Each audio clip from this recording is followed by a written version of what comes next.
As personalidades listadas a seguir têm algo em comum: Alan Greenspan, ex-presidente do Banco Central Americano; Peter Drucker, guru da administração; Philip Kotler, guru dos negócios empresariais; Kofi Annan, ex-secretário-geral da ONU; Mick Jagger, cantor; Arnold Schwarzenegger, ator e governador da Califórnia; Ivan Zurita, presidente da Nestlé; Roger Agnelli, presidente da Vale; e Bernardinho, técnico de vôlei da seleção brasileira. Todos, sem exceção, passaram por uma faculdade de economia. Apesar de não exercerem a profissão de economista, estas personalidades, certamente, utilizaram e ainda utilizam os conceitos da ciência econômica em suas vidas profissionais ou mesmo pessoais. Qual o motivo de comentarmos isso? Durante os últimos anos tem-se falado de maneira generalizada em economia, enquanto ciência, principalmente em alguns dos conceitos que envolvem este ramo do conhecimento. Atualmente, percebe-se uma tendência em discutir conceitos econômicos na sociedade. Muito se fala, por exemplo, na importância da educação financeira. Nesse pormenor, já há estudos que apontam para a viabilidade de inserir conceitos sobre educação financeira na grade curricular do ensino médio. Nesta mesma linha, é comum vermos e ouvirmos em programas de TV e rádio alguém se dedicar aos assuntos do universo da economia. Não por acaso, sempre aparecem especialistas no assunto, apresentando-se em tom de conselhos. Diante disto, uma pergunta se apresenta como pertinente: como explicar a diminuição de demanda de estudantes pelo curso de economia no Brasil, e em alguns outros lugares do mundo? A Associação Nacional dos Cursos de Graduação em Economia, ANGES, aponta para essa diminuição desde a década de 1980. Corrobora para isso os dados apresentados pelo Censo da Educação Superior Brasileira do Ministério da Educação, MEC, mostrando que somente 3,2% do total de matrículas, no Brasil, são do curso de economia.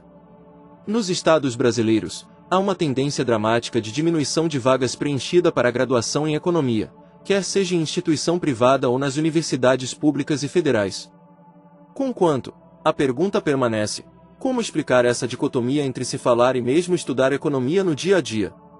Uma das razões disso, talvez, seja porque os próprios economistas pecam ao se apresentarem em tons demasiadamente teóricos, pouco compreensíveis, portanto, para os não familiarizados com os jargões econômicos.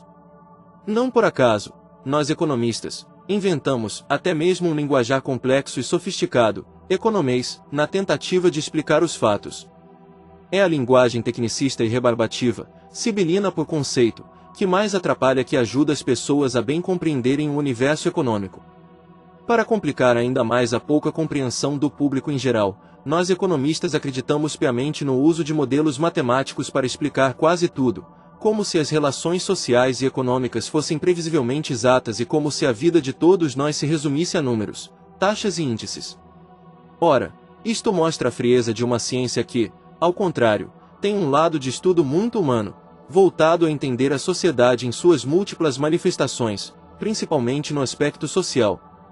No entanto, ao insistirmos em teorizar de forma estritamente acadêmica e por vezes, pouco popular, criamos com isso uma espécie de ranço na aceitação social que prejudica, sobremaneira, a imagem do profissional economista. Não raro, esses profissionais são muitas vezes vistos como arautos do apocalipse, ou o que é pior, de estimuladores e entendidos apenas de crise, do caos, da confusão. Uma segunda questão que se alinha à primeira sobre a dificuldade em angariar novos interessados em estudar economia recai, em nosso entendimento, na pouca familiaridade em tentar explicar para a sociedade o campo de atuação do economista.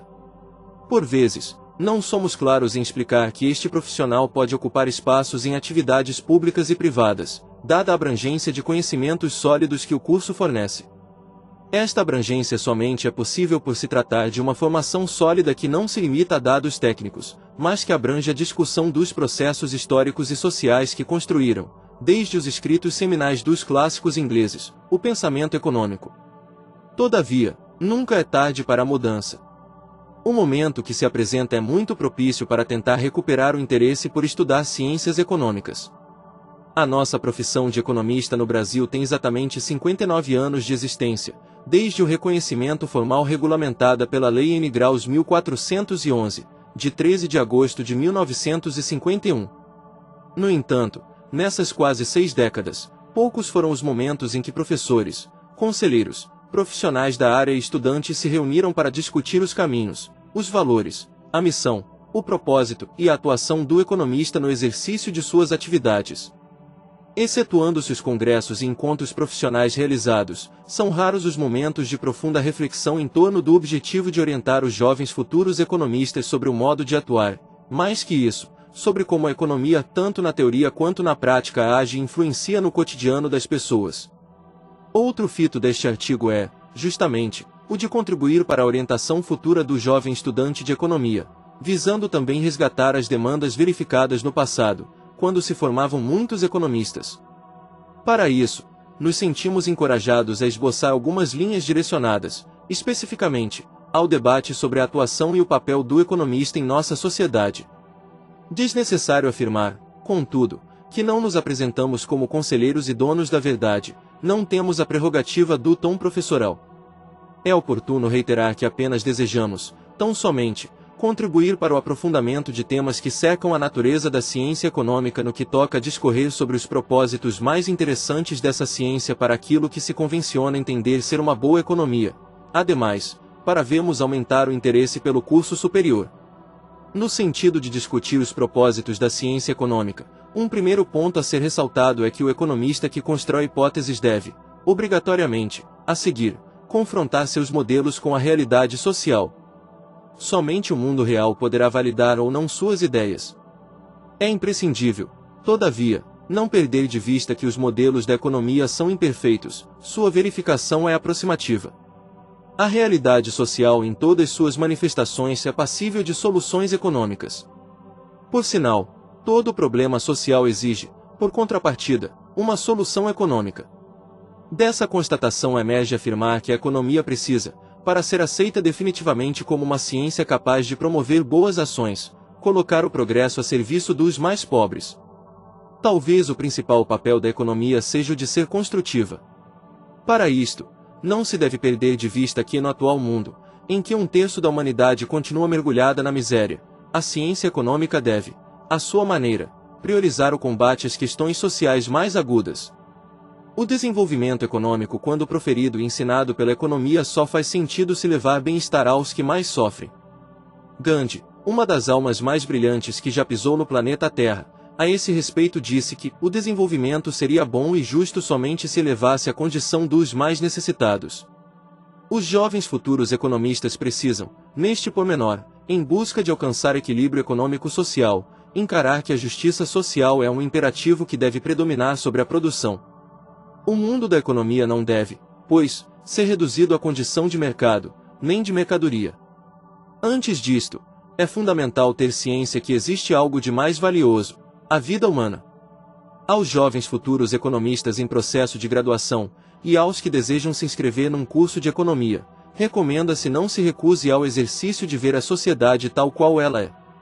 Se os economistas de hoje, de ontem, espera-se que os do amanhã tenham uma função a cumprir na sociedade, entendemos que essa é, em larga medida, a de se envolver no processo de transformação econômica e social. Cristóvão Buarque, engenheiro de formação e economista por opção do doutorado, diz brilhantemente que não faz sentido ser economista se não for para lutar contra a fome e a pobreza que marca a vida de muitos brasileiros. Entendemos que o futuro economista deve, caso concorde com essa premissa e se predispõe a lutar por uma sociedade de iguais, ter clara a ideia central de que a economia precisa ser inclusiva. A economia, definitivamente, não funciona sem a inclusão das pessoas por um motivo bem simplista: ela é feita pelos homens e para os homens. Por fim, reitera-se aqui que por inclusão entendemos uma vida sem dificuldades básicas, uma vida de acesso, de oportunidades iguais. Neste pormenor, concordamos plenamente que a finalidade do economista e a da ciência econômica seria aquilo que Carl Mender argumentou: em seu tempo, a economia precisa satisfazer as necessidades humanas. Detalhe, não estamos nos referindo ao conspícuo. Estamos nos referindo, apenas, a necessidades básicas: comer, se vestir, se abrigar, trabalhar. A você, caro estudante que deseja ingressar no curso de economia, sinta-se tocado no seguinte: esta ciência tem todas as ferramentas para ajudar no seu progresso e da sociedade. Contamos contigo para a consolidação dessa árdua tarefa. Assim como a economia, enquanto ciência, precisa de você, Você também precisa da economia, também enquanto atividade, para fazer avançar a qualidade de vida de todos. O desafio está lançado. Venha estudar economia. Nós, e a maioria de economistas que sentem nas veias a profissão, garantimos que vale a pena.